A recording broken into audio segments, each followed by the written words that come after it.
자, 우리가 오늘 어디 공부할 차례인가 하면은 새로 교재로는 709쪽의 행정심판 청구의 요건부터 공부할 차례예요. 그죠? 지난 시간에 이제 행정심판위원회 그거 공부했었죠? 응? 그래서 그거 한번 기억 되살려보자. 국정원장이 처분했다. 어디서 판정해요? 심판기관 어디야? 네, 국정원 소속으로 두는 행정심판위에서 판정한다. 감사원장이 한 처분도 그렇고 그죠? 국가인권위원회가 한 처분도 마찬가지고. 네, 그래서 그런 게 있고 그 다음에 뭐야? 장관이 행한 처분 어디서 심판한다? 응?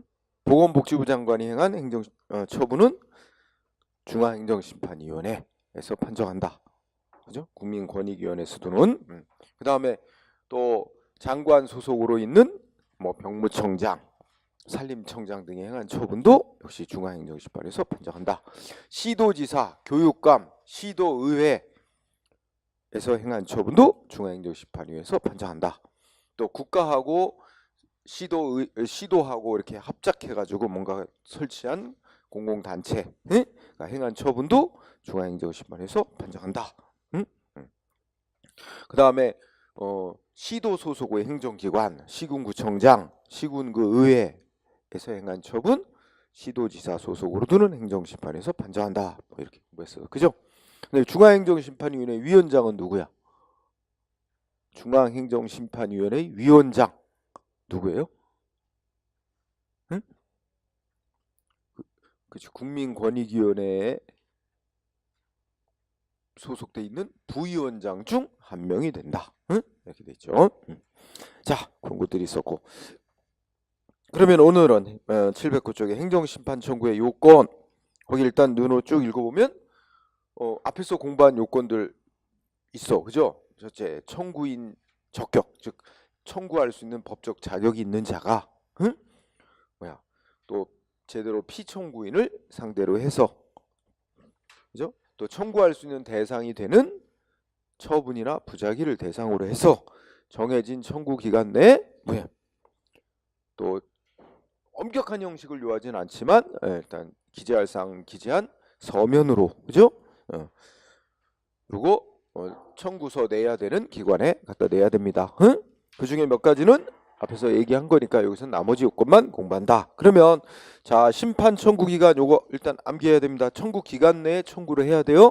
기간 넘으면 어떻게 될까? 법으로 정해진 기간이 지나서 청구하면 응? 일단 청구서를 받은 행정심판기관이 기간 지났네. 그래서 이거는 법적으로 판정할 수 없다. 요건 못 갖췄다고 판정을 거부하는데 거부하는 결정하는 걸 각하한다 그럽니다. 그죠? 그래서 자 일단 봅시다. 심판 청구 기간 우리 일단 이거 그려놓고 시작하자. 뭐 우리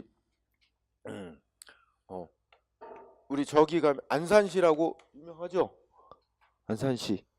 그 세월호 때문에 유명해졌잖아. 안산시에 있는 단원고, 응?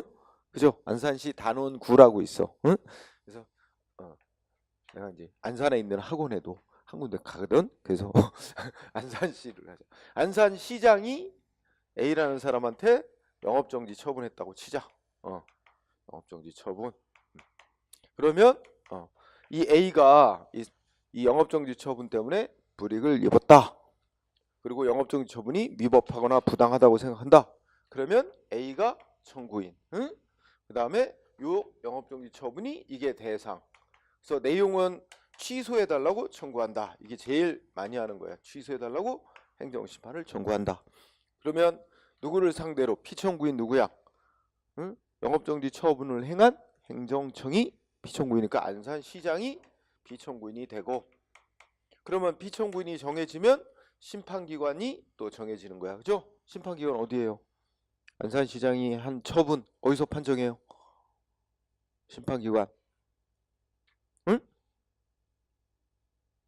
아니 왜 대답이 없어요? 응?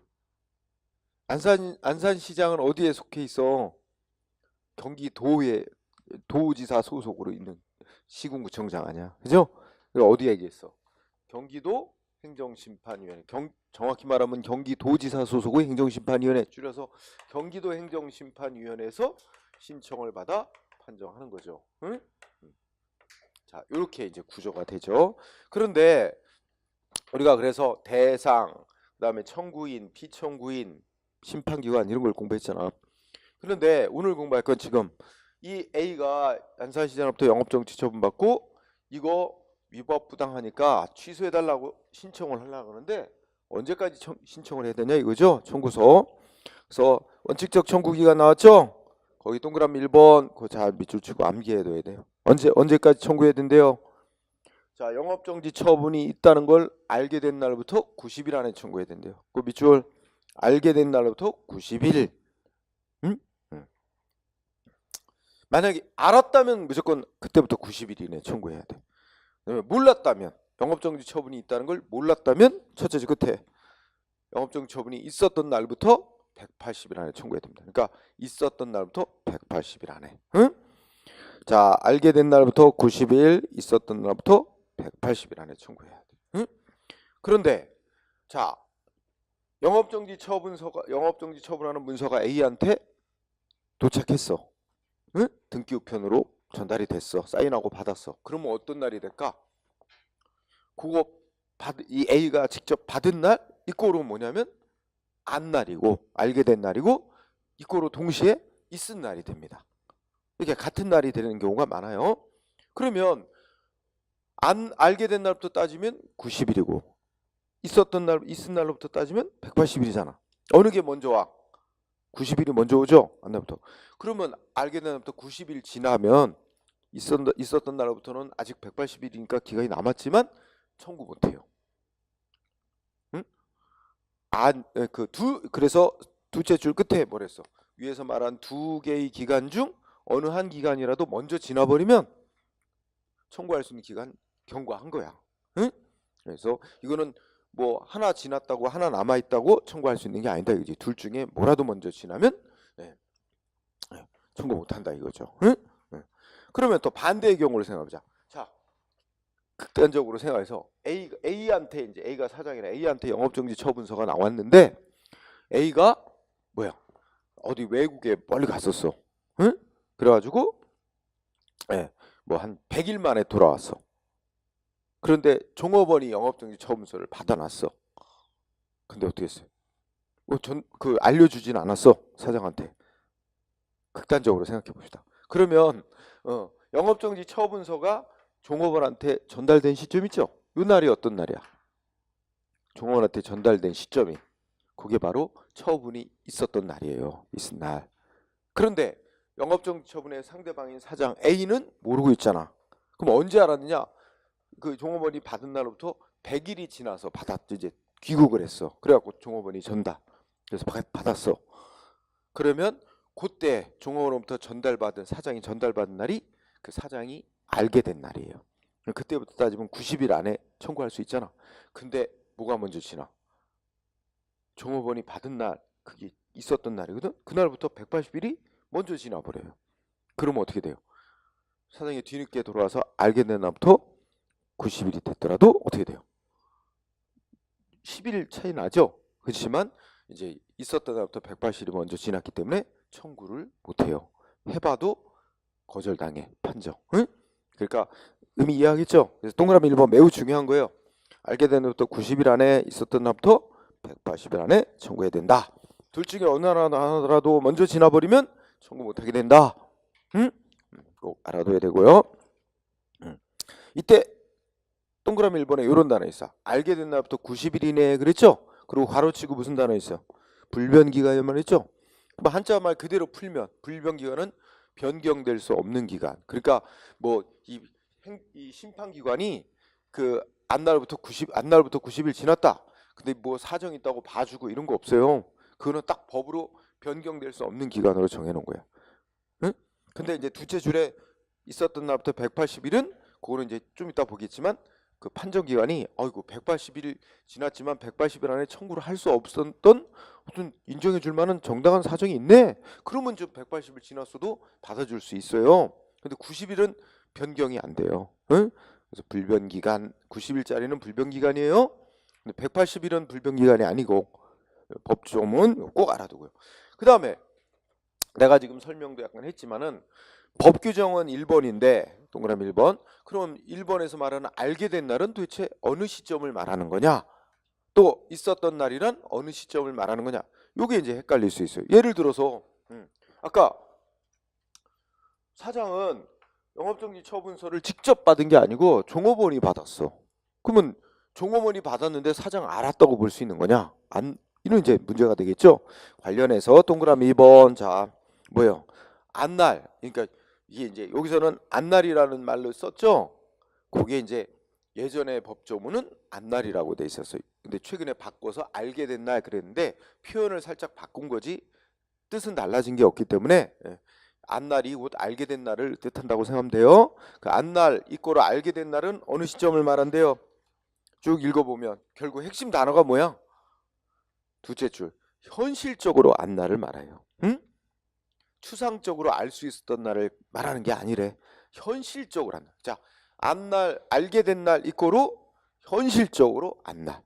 응? 그러니까 조금 아까 말한 대로 따지면 사장이 직접 받은 게 아니고 100일 동안 외국에 나가 있다가 100일 만에 귀국해서 저는 종업원한테 전달받았다. 그럼 그때 현실적으로 아는 거죠. 응?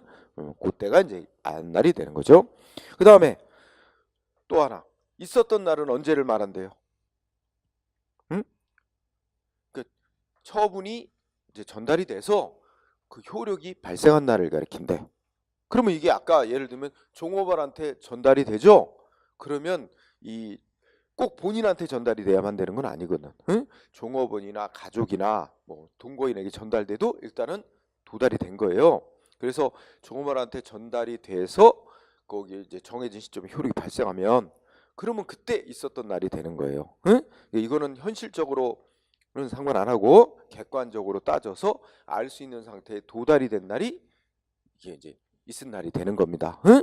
그래서 있었던 날이란 효력이 발생한 날을 말합니다. 응? 처분이 상대방한테 고지, 즉 전달이 됐다고 생각하면 돼요. 자, 이렇게 꼭 공부. 그 밑에 판례는 이제 그거를 확인하는 거니까 자, 안날이란 해가지고 판례 1번 나오죠? 눈으로 얼른 읽어보세요. 안날은 둘째 줄 판례 1번에서 이미 공부한 거니까 언제를 말한대? 현실적으로 안날을 가리키지 응? 추상적으로 알 수 있었던 날을 말하는 건 아니다. 이거 공부한 거죠?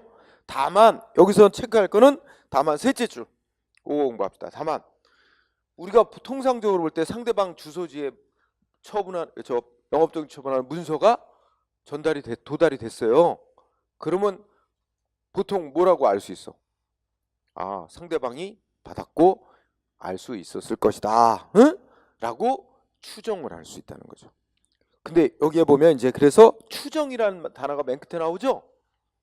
그러면 추정은 일단은 인정하는 거야. 하지만 아직 확정된 건 아니야. 왜냐면 나 외국 나가 있어갖고 못 받았는데 응? 100일 만에 돌아와서 받았는데 전달받았는데 그러면 어떻게 돼요? 그거를 상대방 측에서 증명을 해야 돼. 왜냐면 내가 그때 그 뭐 유체통에 이렇게 집어넣었다든지 이런 때 나는 집에 없었다. 응? 100일 만에 귀국해서 돌아왔다. 그러면 이제 뭐 출국했던 거, 귀국했던 거 이런 거 이제 증명서가 또 내면 입증될 수 있잖아. 그러면 우체통에 집어넣은 날 받았다고 볼 수는 없겠구나. 알았다고 볼 수는 없겠구나. 그게 입증되면 이제 그 귀국해서 그 본 시점부터 이제 안날을 따지겠죠. 응? 그때부터 90일 안에 청구하면 되겠죠.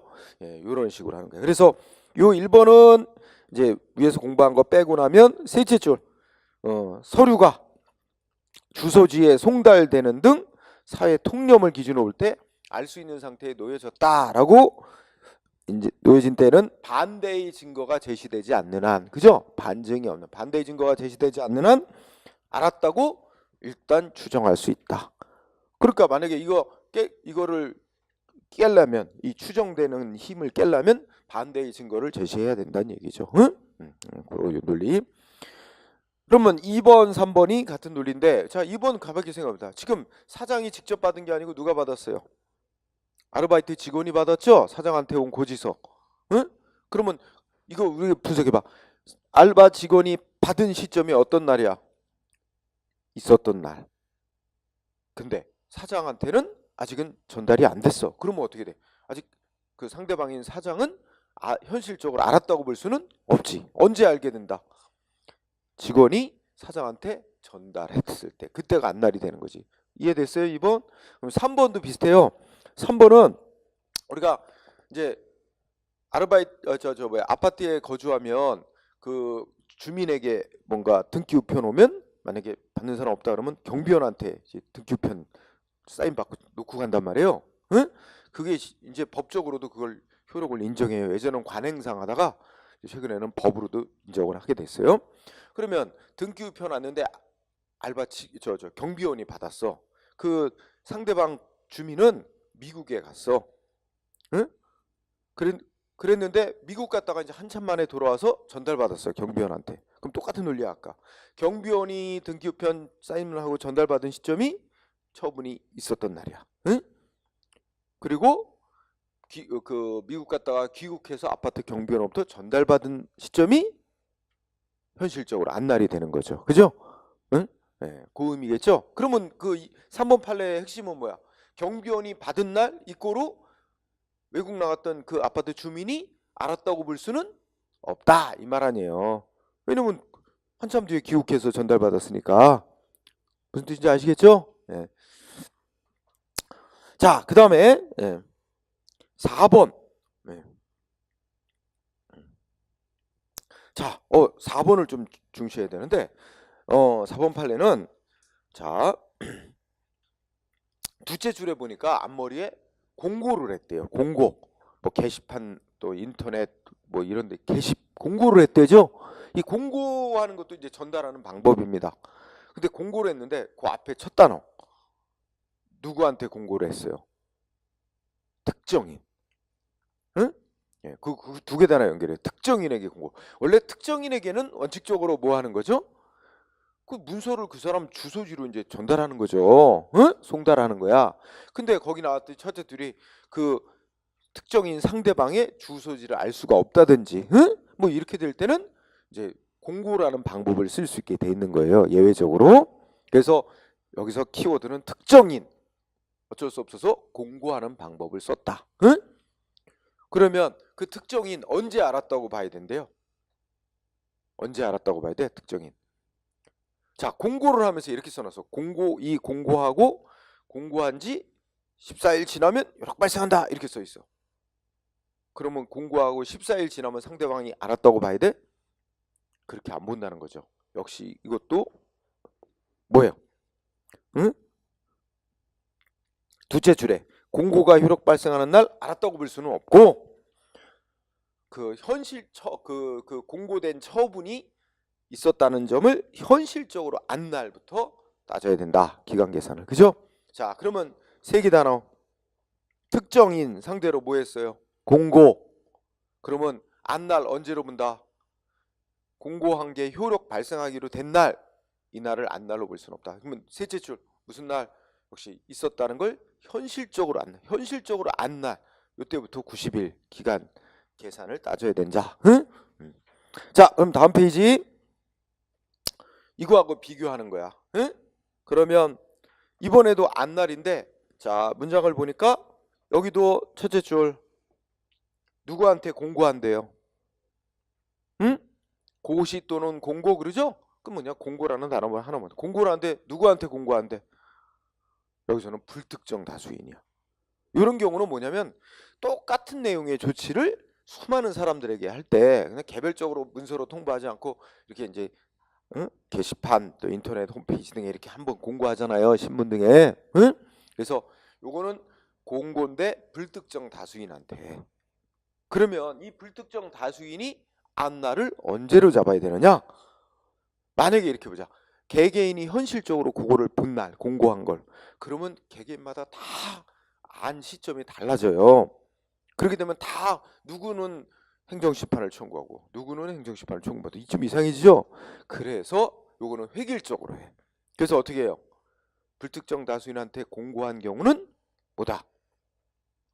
그 한 사람 한 사람이 현실적으로 안날을 우리가 아까 말한 알게 된 날로 안 보고, 그 공고된 게 효력 발생하기로 된 날, 그날 다 모든 사람이 다 획일적으로 안날로 치자는 거야. 그래서 누구든지 공고된 게 효력 발생하는 날부터 90일 안에 청구를 해야지 90일 지나면 청구 못하겠다 이렇게 따지는 거예요. 응? 따라서 키워드가 어떻게 연결돼야 돼? 응?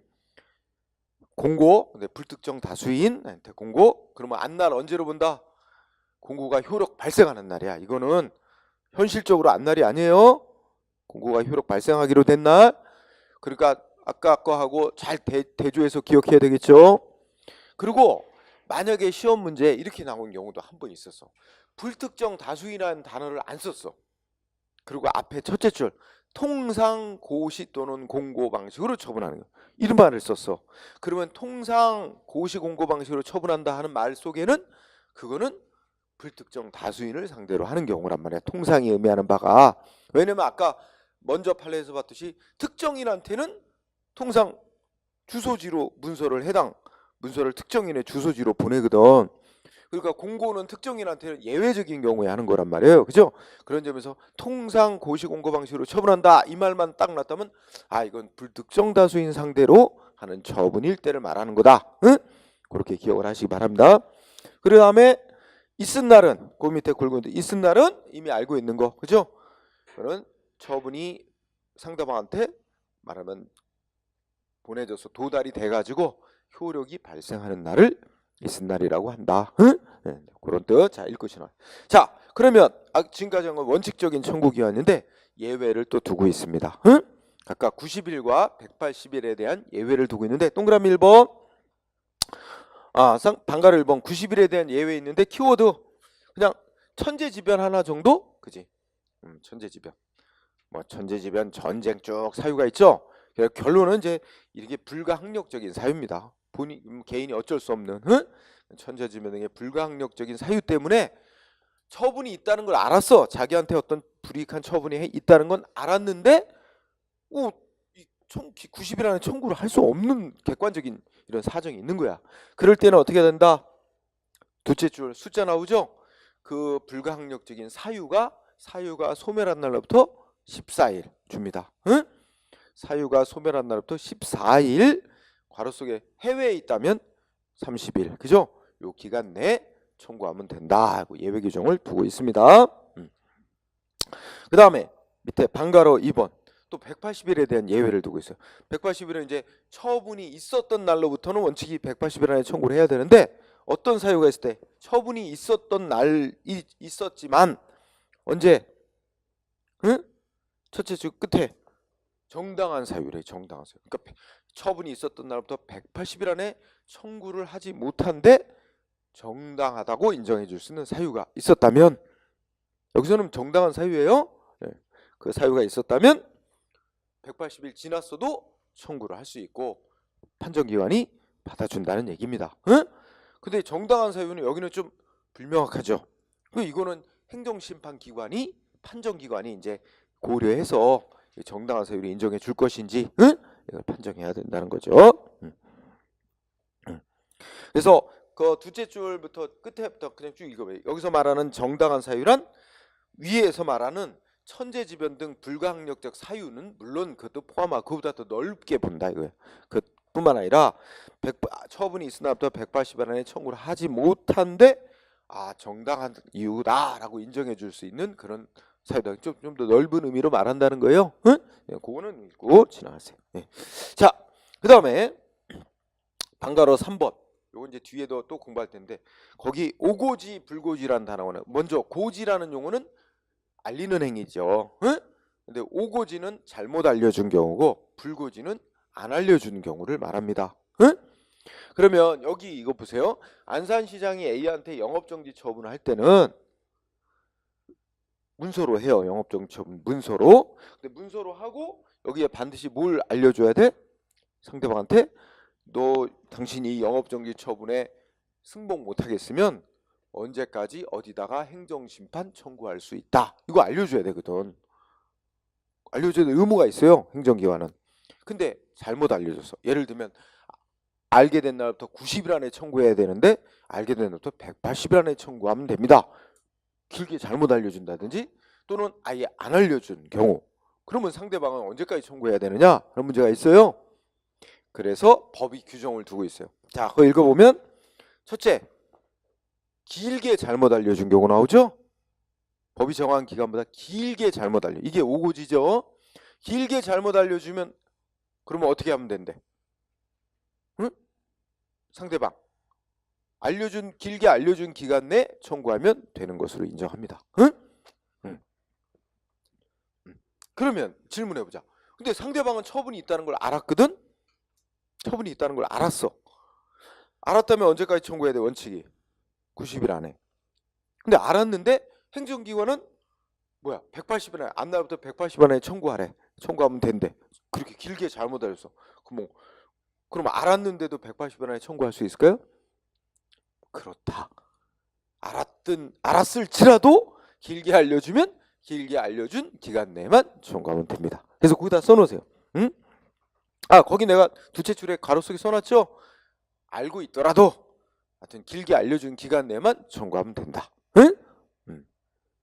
그 다음에 안 알려주면 어떻게 한다? 청구 언제까지 해야 되는지 행정기관이 안 알려줬다. 알려줄 의무가 있는데 안 알려줬으면 뭐야? 있었던 날부터 180일 안에만 청구하면 되는 것으로 봅니다. 응? 있었던 날부터 180일 안에만 청구하면 된다. 이것도 알았을지라도 상관없어요. 안 알려주면. 응?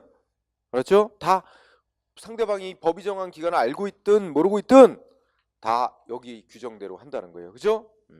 그래서 요것도 중요. 그 다음에 방가로 4번 제3자가 행정심판 청구를 하는 경우, 자, 요 주제는 요거하고는 좀 다르게 우리 또 이렇게 그려보자. A, 이번에는 그죠? B라는 사람이 있다. 이 사람한테 안산시장이 뭐 한다? 공장 건축 허가를 내준다. 허가를 내줬다. 공장 건축 허가 처분을 내줬다. 공장. 그런데 이런 경우 B는 불만이 없어. 문제는 인근 주민, 인근 주민이 불만이 있는 거야. A한테 공장 건축허가 내줌으로써 자기들의 이익이 침해됐다. 환경 이익이. 그래서 인근 주민이 행정심판을 청구하려고 해. 즉 인근 주민이 청구해서 이거 대상으로 취소해달라. 그죠? 그래서 안산시장을 피청구인으로 해서 경기도 행정심판위원회에 신청한다. 그런데 이때 인근 주민이 말하자면 제3자, 여기서 안산시장이 B한테 공장 건축 허가 내준 거, 이게 이제 둘이 당사자예요. 이 처분의 당사자는 시장과 B야. 응? 그런데 이 공장 건축 허가 때문에 불이익받는 인근 주민, 여기서 말하는 제3자. 그럼 제3자도 자기 법적으로 불이익받으면 행정심판 청구할 수 있는데, 이 인근 주민 공장 건축 허가 처분해서 취소해달라고 청구할 때 언제까지 청구해야 되냐? 기간 문제가 있어요. 자, 3자가 청구를 할 때도 아까 우리 공부한 기간 내에 청구해야 됩니다. 즉 A에게 공장 건축 허가 처분이 행해졌다는 걸 알았다면 인근 주민도 안날부터 90일 안에 청구해야 되고, 또 처분이 몰랐다면 있었던 날부터 180일 안에 청구해야 됩니다. 응? 자, 그래서 일단 원칙은 3자가 청구할 때도 기간 내에 청구해야 된다. 법에 정해진 기간 내에. 그런데 자, 인근 주민은 안산시장으로부터 B에게 공장 건축 허가 내줬습니다 하고 통지 받을까요? 시장이 통지해주게 돼 있지 않아요. 응? 시장은 B한테 공장 건축 허가 내줄 때 B한테만 공장 건축 허가 나간다 문서로 통보하지, 인근 주민한테 B한테 공장 건축 허가 내줬다고 문서로 안 보내줘요. 안 알려줘요. 그러다 보니까 어떻게 돼? 인근 주민인 제3자는 자기한테 불이익이 되는 B에 대한 공장 건축 허가가 있었다는 사실을 잘 알지 못해요. 응? 이게 우리나라의 이제 현재의 법제도에 따른 현실입니다. 응?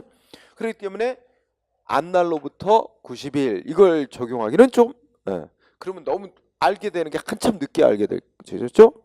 그러다 보면 있었던 날부터 180일이 먼저 지나는 경우가 많을 거야. 응? 그래서 이 제3자인 인근 주민은 무조건 알았다면 안날부터 90일인데 잘 알지 못해 늦게 아는 경우가 많단 말이에요. 그래서 일단 3자한테는 많은 경우 어떤 게 적용될까?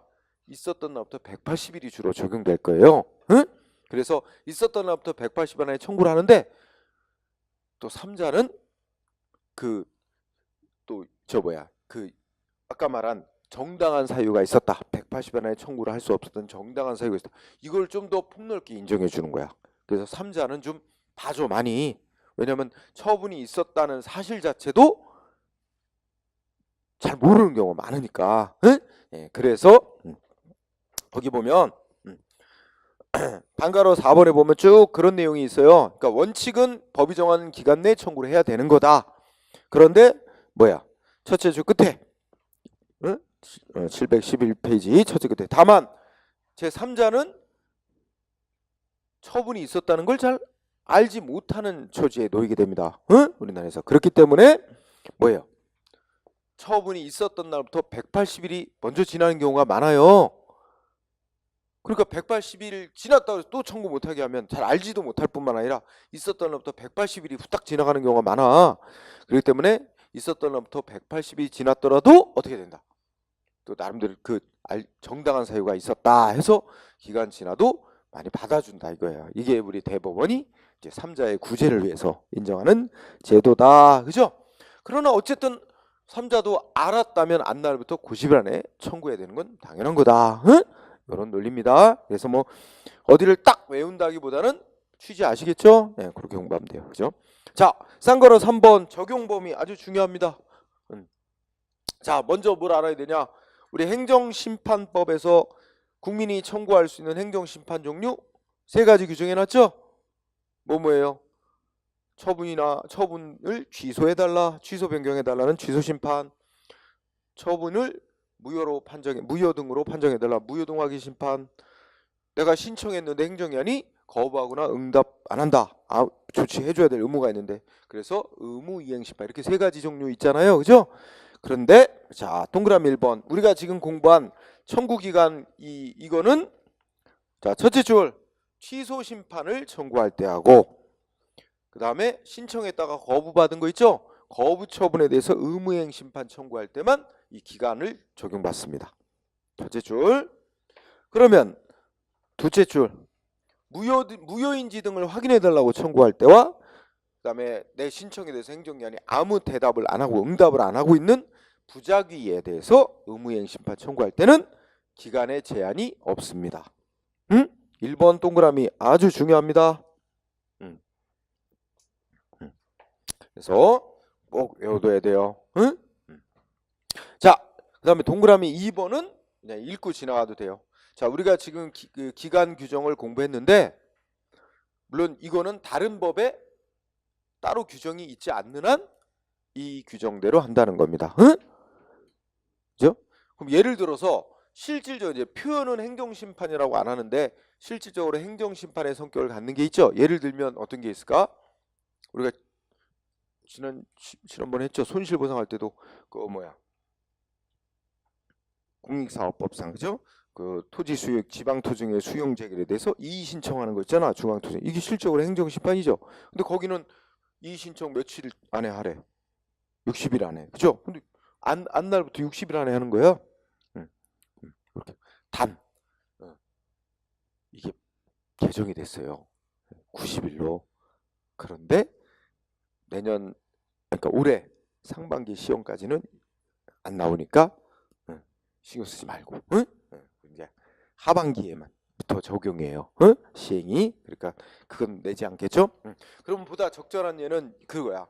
여러분이 공무원 합격했어. 공무원이 됐는데 징계 처분을 받았어. 그럼 뭐 해야 돼? 소청이란 걸 해야 돼. 소청 심사 청구란 걸 해야 돼. 그 일종의 행정심판이야. 상급기관에게 다시 구제 신청하는 거거든요. 근데 그거 징계 처분서 받으면 며칠 내에 소청 심사 청구해야 하게 돼 있냐? 에? 그것도 90일 아니에요. 그게 30일인가 그럴 거예요 아마. 정확한 기간 규정은 없죠. 어쨌든 행정심판법에 정한 기간과 좀 다르게 정해놨으면 그게 특별법으로서 그게 우선 적용되고, 그게 없으면 그렇게 정해진 게 따로 없으면 행정심판법이 정한 기간을 적용받는 거고, 그런 의미예요. 넘어가요. 자, 그러면 이제 판례 1번이 있는데 그 밑에 판례 1번인데 이제 판례 1번은 큰 의미가 없을 거야. 왜냐면 조금 아까 얘기했듯이 지금 우리 공익사업법에서 그 이의신청 기간 있잖아. 그 실제로 행정심판인데 60일로 해놨단 말이야, 이 신청 기간을. 그래서 짧게 정해, 행정심판보다 짧게 정해놨는데 거기에 대해서 그건 뭐 그 신속히 확정지으려는 입법자의 어떤 입법 재량에 의한 것이기 때문에 위헌 아니다 그랬는데 그거를 이제 그냥 알아서 법을 고친 거예요. 그래서 90일로 연장. 그래서 이제 1번 판례는 이제는 역사 속으로 사라지는 판례지. 응? 그래서 큰 의미는 없고. 자, 2번 판례는 이건 조금 넘어가도 될 것 같아. 자, 그 다음에 다음 주제 청구 방식 나왔죠? 요건 좀 가볍게 공부하세요. 자, 동그라미 1번 하나만 공부해요. 1번이 아니라 첫째 줄 그냥. 자, 청구는 구두로는 청구 못해요. 말로만 갖고는 청구가 안 돼. 그죠? 반드시 필요한 사항을 기재한 문서로 청구해야 됩니다. 자, 첫째 줄 일정한 사항을 기재한 서면으로만 청구할 수 있다. 응? 요게 가장 핵심. 다만 이제 동그라미 1번 쭉 읽어보면 이제 청구서 기재할 사항 제대로 기재해서 청구를 해야 되는데 조금 조금 미흡한 거 있죠? 그런 거는 청구서 받은 기관이 알아서 고쳐주기도 하고 고치라고 기회를 줍니다. 응? 그래서 이제 고칠 길이 물론 보완 수정 즉 보정할 수 없는 사항 지금 공부한 어떤 게 보정이 안 되는 거야? 기간 지났다든지 이런 거는 보정이 될 수가 없는 거잖아. 그러면 그냥 그럼 판정을 거절해야 되겠죠. 그죠? 고칠 수 있는 사항은 고치도록 기회를 주는 거죠. 그럼 넘어가고요. 1번. 자, 동그라미 2번은 중요. 동그라미 2번 중요. 자, 동그라미 2번 보니까 판례가 자 첫째 줄 밑줄 뭐래? 행정심판 청구는 핵심이 뭐야? 서면행위래. 첫째 끝에. 그 말은 무슨 뜻이야? 반드시 서면으로 청구해야 된다는 얘기죠? 응? 서면으로 청구해야 된다. 근데 그 중간에 약간 완화시켰어. 뭐라고? 엄격한 형식을 요하지는 않는. 응? 그러니까 서면으로 청구해야 되는데 엄격한 형식을 요하지는 않는다. 그죠? 요게 이제 첫째 줄. 따라서 이제 무슨 사건이었어요? 그래서 그 보완 수정이 가능하므로 자, 그러니까 행정심판을 청구하는 사람이 제목을 뭐로 달았대? 예를 들어 둘째 줄에 무슨 진정서 이런 제목을 달았대. 그리고 거기는 내용이 뭐야? 자기한테 이 영업정지 처분이 누가 시장이 언제 했는데 이거 이런 이유로 영업정지 처분한 건 이건 잘못됐고 이거 취소해달라 이런 내용이 분명하다면, 응? 이렇게 딱 항목별로 딱딱 나눠가지고 이렇게 필수사항 기재하지는 않았더라도 내용을 보자는 거야. 형식을 중시하지 말고 내용을 보자. 그래서 결론 어떻게 돼? 제목 둘째 줄에 진정서라는 이런 제목 달고 제출됐더라도 또 반드시 둘째 줄에 기재하도록 돼 있는 사항 좀 빠졌더라도 어떻게 돼? 셋째 줄 내용을 보자. 그 내용이 어떤 불이익한 처분 취소해달라 이런 시정, 응? 재심사해달라는 내용이 분명하다면 결론은 뭐야? 그 행정심판 청구로 인정해 줄 수 있다. 응? 이번 판례 2번 되게 중요합니다. 응? 시험이 잘 나오니까 바로 2번을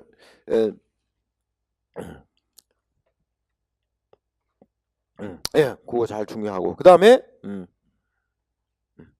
그래서 판례 1번이 또 그런 걸 잘 나타내주고 있습니다. 응? 1번은 그냥 앞에 전반부만 읽어볼까요? 뭐라 해서 행정청이 위법부당한 처분 해가지고 권리이익을 침해당한 자로부터 그 처분을 취소나 변경해달라는 서면이 행정기관에 제출됐을 때는 그 표제 제목을 말하는 거지. 제목이나 제출기관이 어디냐 이걸 불문하고 행정심판 청구로 보고 심사하고 판정을 해야 된다 이런 얘기죠. 그죠? 그러니까 그 제목 형식이 중요한 게 아니다. 내용이 중요하다 이런 의미를 나타내는 겁니다. 자, 그러면 2번 저 밑줄 치세요. 첫째 줄. 자, 우리 지방자치단체장이 변상금 부과 처분이란 걸 했대. 이게 뭐냐면 이제 시장 등이 뭐 한 거야? 왜 지방자치단체 땅을 너 왜 허락도 안 받고 네 멋대로 막 불법으로 사용했느냐 해가지고 거기 대해서 이제 변상금이라고 돈을 물린단 말이야. 그런데 아마 이 부가처분을 받은 상대방이 뭐라고 저 서류를 냈대요. 응? 제목을 답변서라고 제목 달았대. 답변서라고 하면서 자기는 불법적으로 토지를 점유한 사실이 없기 때문에 변상금 부가처분은 뭐야? 이 잘못된 거고 나는 낼 수가 없다. 이러고 이제 답변서에 내용 썼대요. 그럼 이거 결론 이렇게 한 경우 이거 행정심판 청구로 인정해 줄 수 있다 아니다. 결론 가니까 행정심판 청구로 봐줘야 된대. 왜냐하면 그 뭐 행정심판 청구서 이렇게 제목도 안 돼 있고 그냥 답변서라고 제목 달고 그죠? 하지만 내용적으로 보면 뭐야 이게? 자기한테 변상금 무과한 처분 시장이 부과한 처분 이러이러해서 잘못됐고 뭐 이거 취소해달라 이런 내용이니까 납부할 수 없다. 불복한다는 취지 이게 분명한 이상 그죠? 우리 같은 논리죠? 지금 판례. 그런데 3번은 반대다. 자, 3번은 그 앞에 거 세 줄만 공부하세요. 뭐라냐면 이제 뭐 군사 시설 뭐 이렇게 들어설 구역으로 지정이 됐나 봐. 어디 개인 땅 포함한 일정한 지역이 군사 시설 뭐 들어설 지역으로 결정 고시가 됐나 봐요. 응? 그랬더니 토지 소유자가 군 부대장한테 뭘 보냈대? 응? 나 그 토지 수용하고 하는 거에 대해서 보상 협의에 응하지 않겠다. 보상 협의에 응하지 않겠다는 불응 통보서를 보냈대. 자, 요거 결론 행정심판 청구로 인정해 준다 안 준다. 이거는 행정심판 청구로 인정해 줄 수가 없대. 응? 난 손실보상 협의에 응하지 않겠다라는 통보서만 가지고서는 통보서 보낸 사실 요거 하나만 가지고는 행정심판 청구한 거로 인정해 줄 수가 없다. 응? 네, 결론 왜 그런지는 좀 여러분들이 읽어보시고 그건 내용적으로 판단하는 거죠. 자, 그 다음에 오른쪽에 이제 710번 청구서 어디다 내야 될까요? 그러면 자 여기로 와보자. 자, A는 영업정지 처분 위법 부당하니까 취소해달라고 청구를 하려고 그런다. 청구서 어디다 갖다 내야 될까요? 자, 법조문이 있습니다. 제출기관 동그라미 1번만 제일 중요해. 응? 어디다 내야 된대? 첫째 줄 끝에 이 줄 어디다? 피청구인이나 행정심판위원회. 요게 키워드죠? 그러면 얘가 피청구인 아냐? 자기한테 불이익 처분한 행정기관 안산시장한테 취소해달라는 청구서를 안산시장한테 내든가 경기도 행정심판에 갖다 내든가. 응? 이건 어디다 낼지는 선택사항이야. 그죠? 그래서 1번. 근데 옛날에는 이 A가 경기도 행정심판에 직접 못 내게 했어서 예를 들어서 한 10몇 년 전에는 여기다가 직접 못 내고 A가 여기다가 청구서를 내야 돼. 피청구인 행정처한테 내고 여기를 거쳐서 이렇게 청구서가 올라가게 옛날에는. 그래서 이제 피청구인을 경유하여 제출하도록 옛날에는 그렇게 돼 있었어요. 10몇 년 전에는. 그러나 지금은 바꿨다는 건 얘기죠. 바꿔서 여기다가 내도 되고 직접 경기도 행정심판위원회에 갖다 내도 되고. 응? 그래서 그 피청구인이나 행정심판위원회에 아무데나 내도 된다. 응? 자, 이게 제일 중요한 거고 그 다음에 쌍가로 동그라미 2번은 이제 눈을 읽어봅시다. 그런데 이런 경우 있을 수 있죠. 뭐가 있냐면 안산시장이 영업정지 처분할 때 뭐 알려주게 돼 있어. 아까 이 영업정지 처분하면서 여기에 승복할 수 없다면 A 당신은 기간도 알려주게 돼 있잖아. 청구한다. 기간뿐만 아니라 뭣도 알려주냐면 어디다가 행정심판 청구서 내야 되는지 그 제출 기간도 알려주게 돼 있어요. 근데 안산시장이 잘못 알려줬어. 안산시장이 영업정지 처분서에 이 취소 심판 청구서 경기도지사한테 낼 수 있습니다. 이렇게 잘못 알려줬어. 도지사한테 내는 게 아닌데. 그래갖고 A가 알려준 대로 경기도지사한테 갖다 냈어. 도지사는 뭐라 그래? 이거 우리한테 내는 거 아닌데? 그럼 어떻게 해야 돼? 그걸 되돌려 보내는 게 아니라 어디 해야 돼? 여기도 보내야 돼. 권한 판정기관에 보내주게 돼 있습니다. 응? 국민한테는 불이익이 안 돼. 왜냐면 잘못 알려줬잖아. 국민한테 불이익되게 하면 안 되지. 그죠? 그리고 안 알려주면 어디다 청구서 내야 되는지 알려주게 되는데 안 알려주면 역시 또 엉뚱한 데다 갖다 낼 수 있잖아. 그래도 뭐예요? 그 판정기관으로 보내주게 돼 있습니다. 응?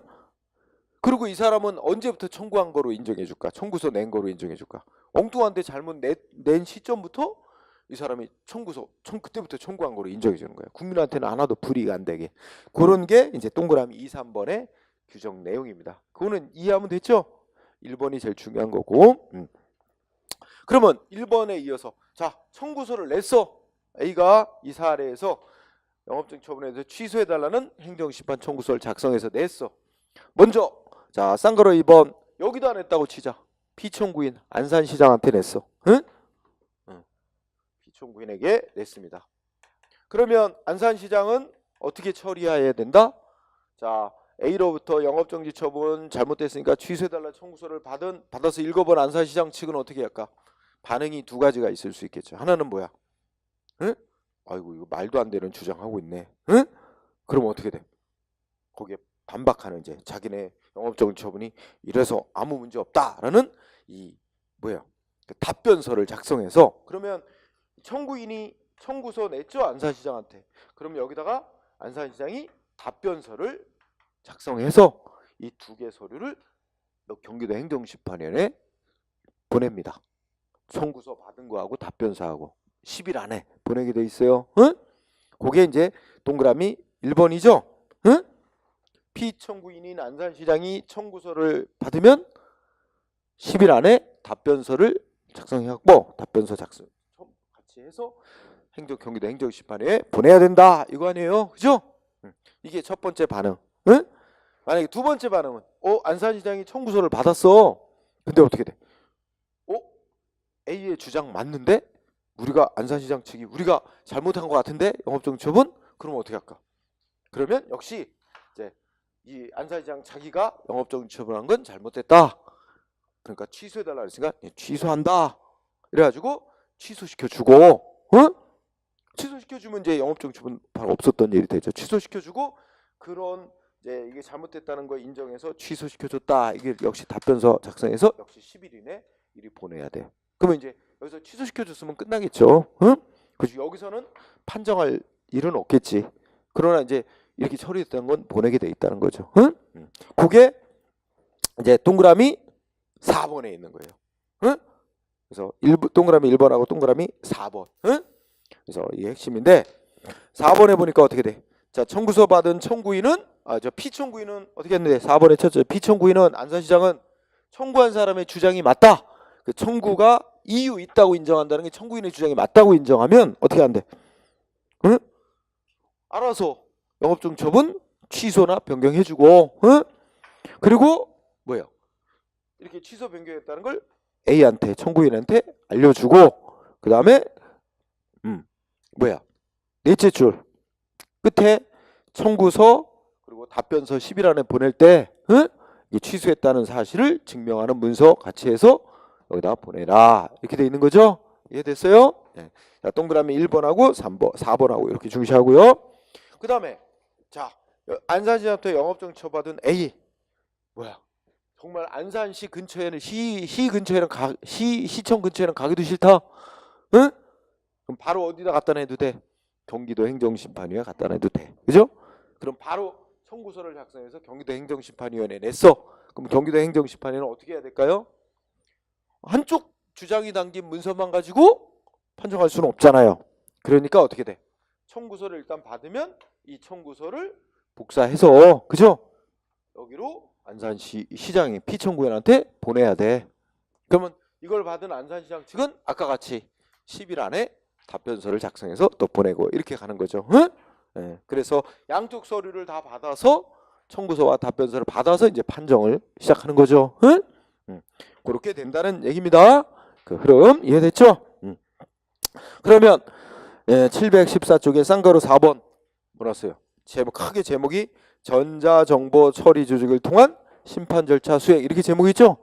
그러면 쉬운 말로 이해하면 인터넷을 통해서도 행정심판을 청구하고 증거 내고 뭐 이렇게 증거 서류 내고 할 수 있다는 얘기입니다. 응? 그래서 지금은 뭐 행정심판뿐만 아니라 소송도 이렇게 합니다. 응? 인터넷으로 소송도 제기할 수 있어요. 그죠? 그리고 앞으로 좀 더 발전하면 이제 뭐예요? 청구서 내고 화상을 통해서 재판도 할 겁니다. 집에서 어? 화면 보면서 삼자, 판사, 응? 응? 저기 피고인, 뭐 변호, 저기 검사, 뭐 이렇게 해가지고 화상을 통한 재판도 앞으로 이루어질 거예요. 응? 자, 지금은 이제 그래서 자 A 입장에서는 왔다 갔다 이런 거 싫다. 종이 서류로 뭐 하는 것도 싫다. 그러면 경기도 행정심판위의 홈페이지 들어가. 응? 경기도 행정심판회 홈페이지 들어가면 거기 이제 청구하는 그 코너가 있겠죠. 거기에 이제 양식대로 다 작성하고 해서 거기다 청구를 하죠. 그 인터넷으로 청구하고 증명서, 뭐 자기 주장 담은 진술서, 증거 서류도 다 전자문서로 해서 인터넷으로 다 제출할 수 있어요. 응? 그러면 인터넷으로 청구하고 이렇게 하면 판정도 어떻게 되냐? 자, 판정도 경기도 행정심에서 판정한 결과를 또 인터넷에 그 홈페이지 거기다 올려놔요. 물론 다른 사람은 볼 수 없게 올려놓습니다. 올려놓고 이 청구한 사람한테 물론 연락처 기재, 휴대폰 기재했으니까 휴대폰으로 자 판정 올려놨다고 통보해줘요. 그러면 이 사람은 그거 이제 그 통보 받으면 이제 그거 자기 결정서 보면 되지. 응? 이렇게 들어가서 이런 식으로 돼 있어요. 그래서 큰 틀에서는 일단은 전자정보 처리 조직, 그러니까 쉽게 말하면 인터넷을 통해서도 행정심판 청구할 수 있다 하는 정도 보고요. 그리고 인터넷 청구한 경우는 전자문서로화해서 뭐 증거서류 등 다 제출하는 것도 다 허용된다 하는 거 알아두고요. 자, 그러면 심판 청구 등에 혹시 모르는데 아직은 안 났는데 동그라미 3번 체크해 보세요. 인터넷으로 청구를 했다고 치자. 전자정보 처리 조직을 통해서 그러면 언제 청구된 거로 볼까 하는 것에 관한 거예요. 그죠? 동그라미 3번 보니까 자 어떻게 했는데요? 3번을 읽어보니까 뭐 제출된 전자문서는 그 문서를 제출한 사람이 지금 714쪽이에요. 714쪽 안 맞나 보다. 그죠? 전년책인가 보다. 그러면 667쪽 667쪽입니다. 예. 우리 새 책은 714쪽이고요. 거기서 심판 청구 등 첫 번째 칸이죠. 예. 거기에서 3항. 자, 제1항에 따라 제출된 전자문서는 즉 인터넷을 통해서 제출된 문서는 그 문서 제출한 사람이 정보통신망을 통하여 접수번호 확인했을 때 접수된 것으로 본다. 이렇게 돼 있죠. 이건 일단 확인하는 거예요. 접수번호 확인했을 때 내가 알고자 하는 건 바로 이 사항에 있습니다. 즉 사항에 보면 쉽게 말하면 인터넷을 통해서 이제 심판 청구서를 접수시켰어. 그러면 언제 청구된 것으로 봐. 청구기간 계산 따지려면 뭐 앞날부터 90일 안에 청구했다. 그럼 90일 안에 청구했느냐? 그 기간 계산할 때 그 청구서 언제 냈느냐가 중요하겠죠. 따라서 사항이 보니까 언제 청구된 거로 본대요. 둘째 줄에 접수되었을 때. 그죠? 접수되었을 때 행정심판 청구된 것으로 본다. 사항의 둘째 줄. 그죠? 그러면 접수되었을 때는 언제를 말하는 거야? 그러면 접수되었을 때가 언제예요? 이 꼬로 위로 올라가면 동그라미 3번에 접수번호 본인이 확인했을 때입니다. 응?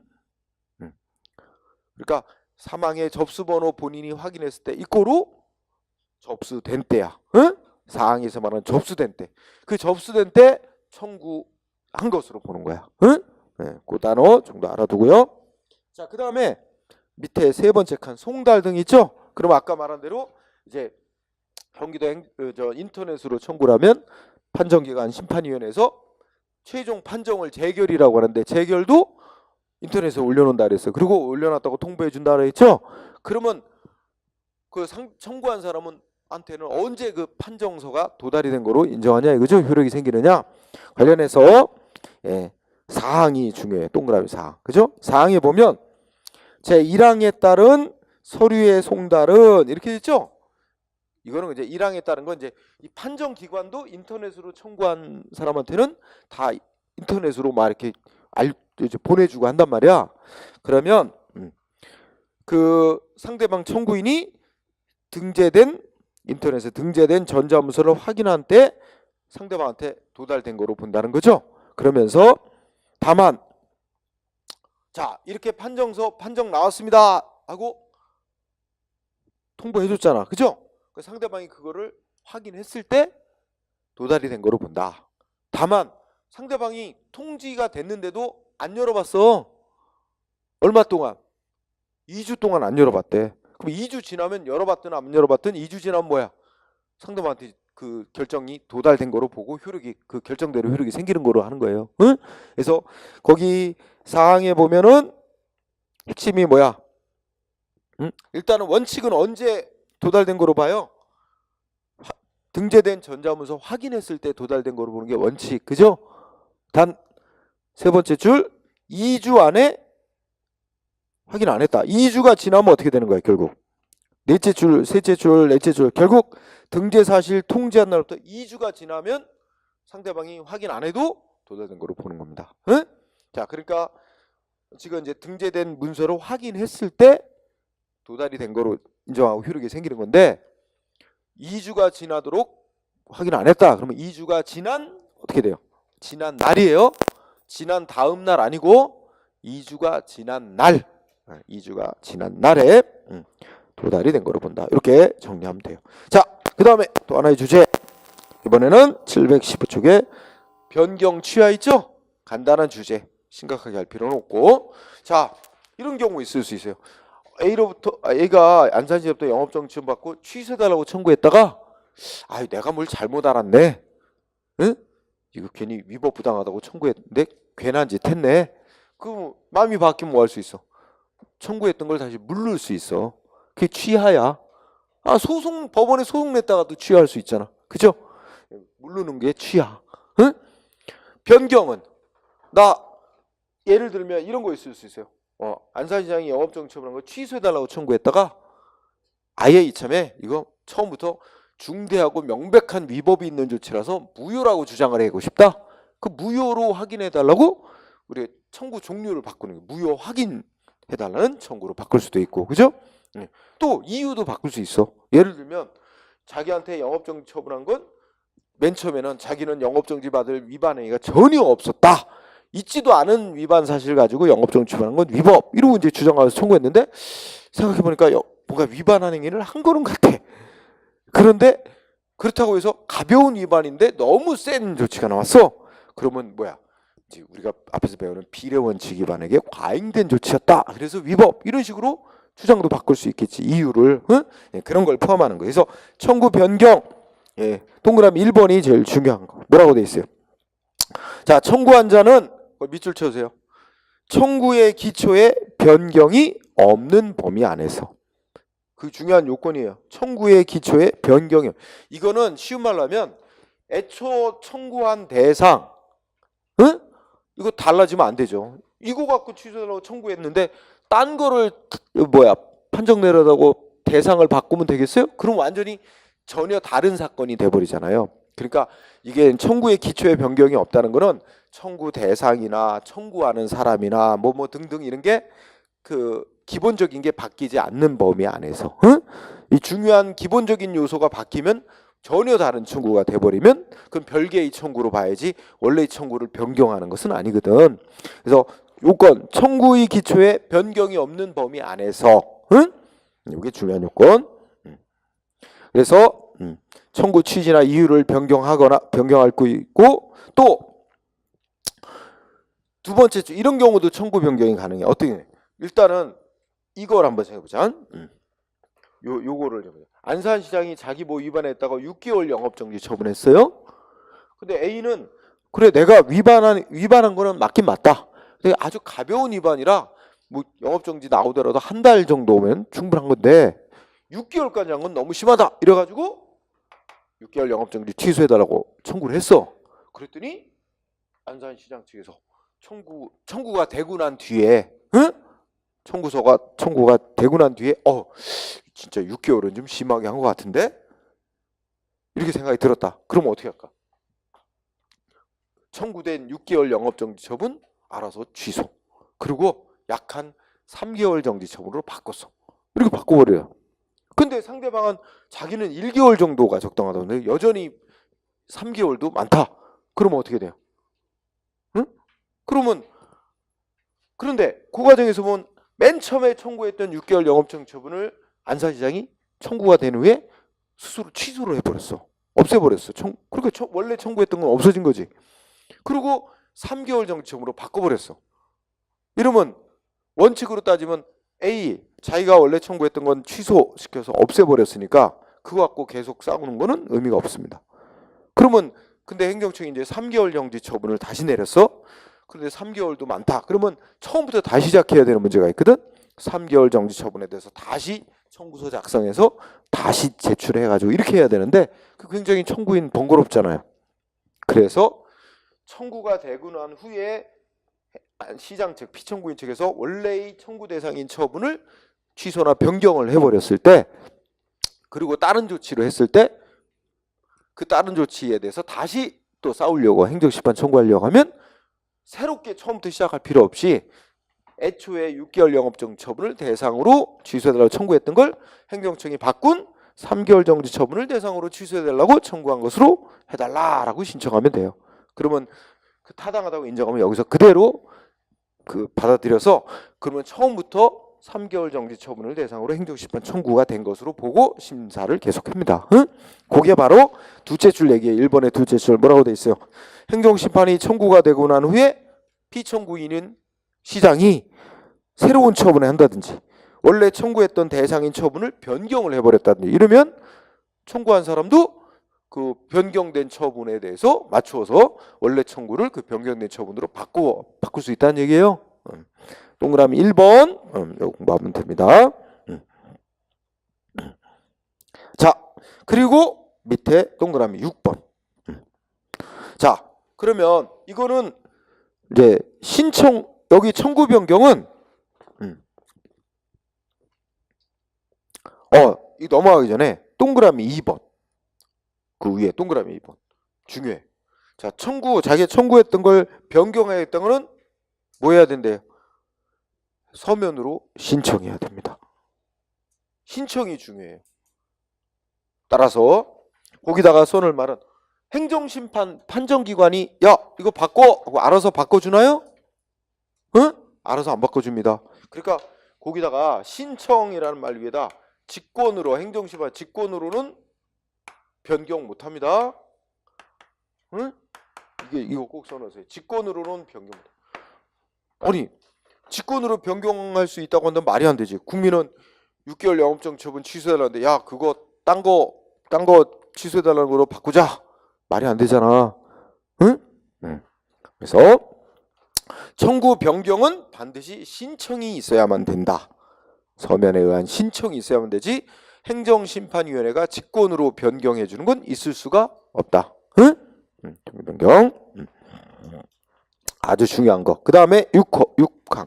그러면 신청을 받아 행정심판회가 변경 신청을 받아줬어요. 응? 변경 신청, 변경하는 거 결정, 허가 결정 내줬어요. 자, 그러면 6항. 뭐야? 행정심판위원회가 청구 변경하는 결정을 내리면 언제부터? 그 중요한 거. 처음에 행정심판이 청구되었을 때부터. 이게 중요합니다. 그래, 좀 더 줄여 말하면 처음에 청구했을 때부터, 처음부터 뭐에 대해서 청구한 거로 봐. 변경된 처분에 대해서 심판 청구한 것으로 인정해 준다는 얘기죠. 응? 처음부터. 그래서 처음 행정심판이 청구되었을 때 이거로 처음부터 라고 생각을 하고 그 위에다가 이렇게 나오면 틀려. 시험에 곧잘 내는 게 행정심판위원회가 청구 변경 결정하죠. 그 청구 변경 결정 있은 때부터 이렇게 나오면 틀리는 거야. 응? 변경 결정 있은 때부터 이 말은 X.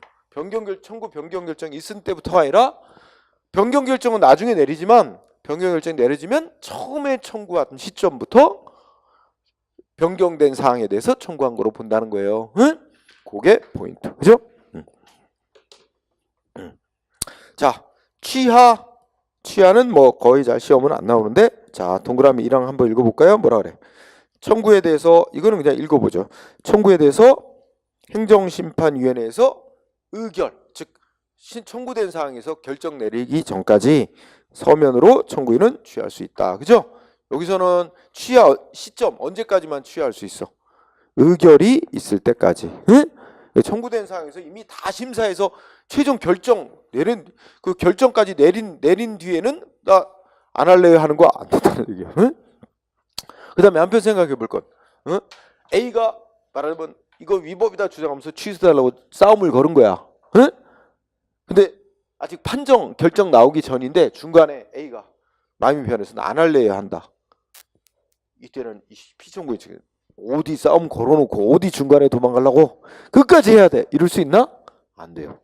청구인이 나 안 할래요 그러면 그냥 청구 자체가 처음부터 없었던 것으로 자동이 되는 거지 무조건 취하되는 거지 이 피청구인의 동의가 있어야만 뭐 취하고 이런 거 없습니다. 응? 그래서 예. 그래서 거기 1번에 셋째 줄 그런 거 써놨죠? 예, 읽어보면 청구인이 일방적으로 나 안 할래 하고 취하서 내면 되는 거지. 응? 내면 그냥 취하가 되는 거지 피청구인의 동의, 행정심판의 동의 이런 거 필요 없어요. 이렇게 해서 취하하면 어떻게 돼? 동그라미 3번. 그냥 처음부터 청구 자체가 있지도 않은 것처럼 그렇게 법적으로는 다룬다는 얘기입니다. 응? 자, 동그라미 1번. 예. 1번을 중시하기로. 자, 우리 거기까지 하고 쉬는 시간을 갖도록 하겠습니다.